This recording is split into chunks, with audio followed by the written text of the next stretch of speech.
दोस्तों नमस्कार, आपका हमारे चैनल सोनू जनरल नॉलेज में स्वागत है।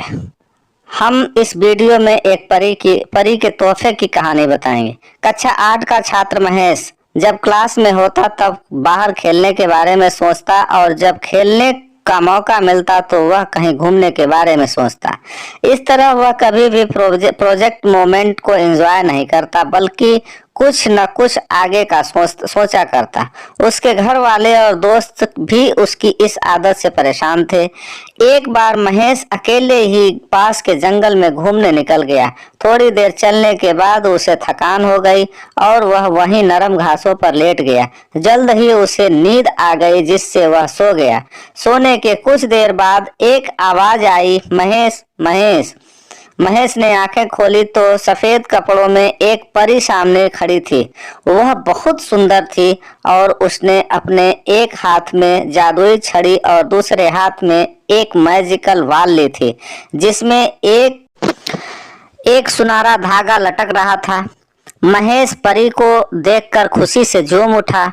कुछ देर परी से बातें करने के बाद बोला, आपके हाथ में जो छड़ी है उसे तो मैं जानता हूँ, पर आपने जो ये वाल ली हुई है उसमें से ये सुनहरा धागा कैसा लटक रहा है?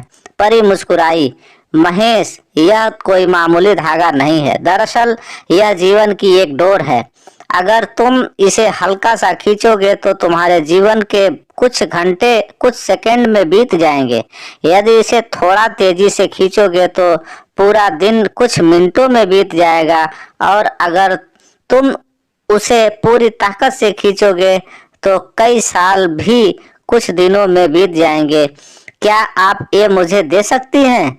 महेश ने उत्सुकता से पूछा। हाँ हाँ, क्यों नहीं, ये लो, पकड़ो इसे, पर ध्यान रहे एक बार अगर समय में तुम आगे चले गए तो पीछे नहीं आ सकते। परी ने जीवन की डोर महेश के हाथों में थमाते हुए फौरन अदृश्य हो गई। अगले दिन महेश क्लास में बैठा खेलने के बारे में सोच रहा था, पर टीचर के रहते वो बाहर जाता भी तो कैसे। तभी उसे परी द्वारा दी गई सुनहरे धागों वाली वाल का ख्याल आया। उसने धीरे से वाल निकाली और डोर को जरा सा खींच दिया। कुछ ही सेकंड में वह मैदान में खेल रहा था। फिर वह कुछ देर खेलता रहा, पर मौजूदा वक्त में ना जीने की आदत के अनुसार वह फिर से कुछ ही देर में ऊब गया और सोचने लगा कि बच्चों की तरह जीने में कोई मजा नहीं है। क्यों न मैं जीवन की डोर को खींचकर जवानी में चला जाऊं। झटपट उसने डोर बहुत तेजी से खींच दी। महेश अब एक शादीशुदा आदमी बन चुका था और अपने 2 बच्चों के साथ रह रहा था। उसकी प्यारी माँ जो उसे जान से भी ज्यादा चाहती थी, अब वह बूढ़ी हो चुकी थी। पिता जो उसे अपने कंधों पर बैठाकर घुमा करते थे, वृद्ध और बीमार हो चले थे। इस परिवर्तन से महेश अपने माता पिता के लिए थोड़ा दुखी जरूर था, पर अपना परिवार और बच्चे हो जाने के कारण उसे बहुत अच्छा महसूस हो रहा था। कुछ महीने सब ठीक चला, पर महेश ने कभी अपने वर्तमान को आनंद के साथ जीना सीखा ही नहीं था। कुछ दिन बाद वह सोचने लगा, उसके ऊपर परिवार की कितनी जिम्मेदारी आ गई है। बच्चों को संभालना इतना आसान भी नहीं, ऊपर से ऑफिस की टेंशन अलग है। माता पिता का स्वास्थ्य भी ठीक नहीं रहता। इससे अच्छा तो मैं रिटायर हो जाता और आराम से जिंदगी जीता। यही सोचते सोचते उसने जीवन की डोर को पूरी ताकत से खींच दिया। कुछ ही दिनों में वह एक 90 साल का वृद्ध हो गया। अब सब कुछ बदल चुका था। उसके सारे वाल सफेद हो चुके थे, झुर्रियां लटक रही थी। उसके माता पिता कब के उसे छोड़कर जा चुके थे। जहां तक कि उसकी पत्नी भी किसी बीमारी के कारण मर चुकी थी। वह घर में बिल्कुल अकेला था। बस कभी कभी दूसरे शहरों में बसे उसके बच्चे उसे बात कर लेते थे। लाइफ में पहली बार महेश को एहसास हो रहा था कि उसने कभी अपनी जिंदगी को एंजॉय नहीं किया।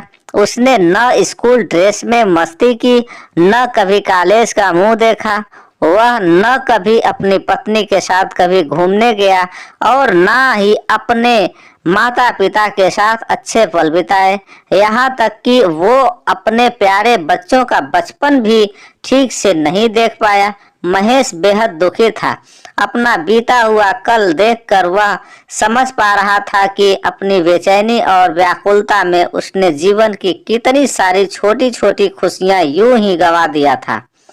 तभी उसे वो दिन याद आ रहा था जब परी ने उसे वो मैजिक वाल दी थी। एक बार फिर वह उठा और उसी जंगल में जाने लगा और बचपन में वह जिस जगह परी से मिला था वहीं मायूस बैठकर अपने आंसू बहाने लगा। तभी किसी की आवाज आई, महेश महेश। महेश ने पलटकर देखा तो एक बार फिर वही परी उसके सामने खड़ी थी। परी ने पूछा, क्या तुमने मेरा स्पेशल गिफ्ट एंजॉय किया? पहले तो वो मुझे अच्छा लगा पर अब मुझे उस गिफ्ट से नफरत है। महेश क्रोध में बोला, मेरी आंखों के सामने मेरा पूरा जीवन बीत गया और मुझे इसका आनंद लेने का मौका तक नहीं मिला। हाँ, अगर मैं अपनी जिंदगी नॉर्मल तरीके से जीता तो उसमें सुख के साथ दुख भी होते, पर मैजिकल वाल के कारण मैं उनमें से किसी का भी अनुभव नहीं कर पाया। मैं आज अंदर से बिल्कुल खाली महसूस कर रहा हूँ। मैंने ईश्वर का दिया ये अनमोल जीवन बर्बाद कर दिया।